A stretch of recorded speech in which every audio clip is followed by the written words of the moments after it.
Hello everyone! Another day, another mini vlog.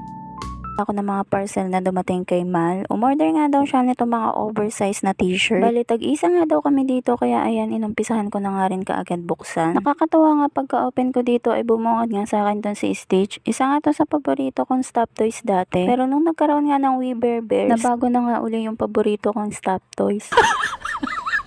Anyways, dito naman tayo sa t-shirt ni Mal. Ito nga pala yung t-shirt na pinili niya. Cartoon character nga to sa Naruto. Hindi nga ako masyadong familiar dito kasi hindi naman ako masyadong nanonood ng Naruto. Pero ayan nga yung pangalan niya, Kakashi. Correct nyo na nga lang ako kung mali nga yung pagkakabasa ko pero ayun kasi yung pagkakaintindi ko sa sulat. Maganda nga pala tong nabili ni Mal na oversized na t-shirt. Medyo makapal na nga rin pala yung tela niya tapos napakaganda rin ng pagkabilog nun sa may leeg. At ayan lang muna for today's unboxing. Kung type nyo nga rin yung mga ganitong oversized na t-shirt at mga print, nasa comment section lang yung link ng mga shop na pwede nyong